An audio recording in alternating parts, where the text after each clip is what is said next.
All right, so today we're going to look at a literary voice and sing, and we're going to go through the Solfege literary voice and sing, played by or written by James Weldon Johnson, 1899. If we look right here, we have one sharp. I'm going to start with the bass clef. This is the bass line.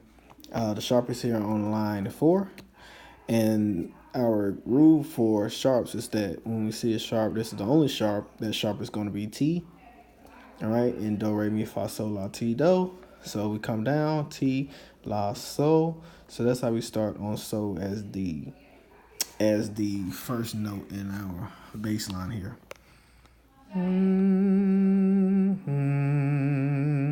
So I start on sol.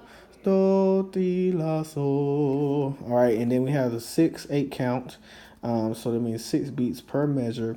We have a pickup here right into the first beat on lift every, and then a pickup is the last 3 beats of the measure. Okay, and then we have 8 is the bottom number, which means we have this is our meter signature, so that means that we have the 8th note gets 1 beat. That means that the quarter note will get 2 beats, and when you have a dot behind it, the dot is worth half of whatever is behind. So it's beside the quarter note, which is 2, and then the dot will be half of 2, which is 1. So every time you see a quarter note and a dot behind it, that's 3 beats. So it's 1, 2, 3, hold, 1, 2, 3, 4, 5, 6. Okay. I'm gonna sing some solfege.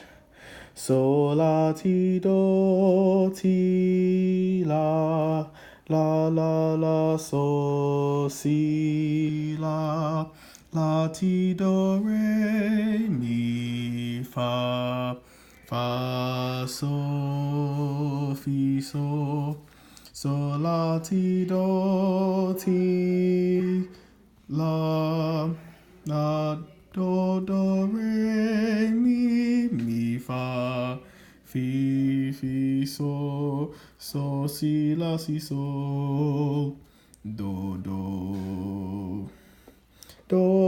sol, la, sol, mi, la, sol, mi, la, sol, mi, sol, do, sol, si, sol, fa, si, sol, fa, si, sol, fa, do, di, re, sol, sol, la, ti, do, ti, la, do, re, mi, fa, fi, sol, si, la, si, sol, do.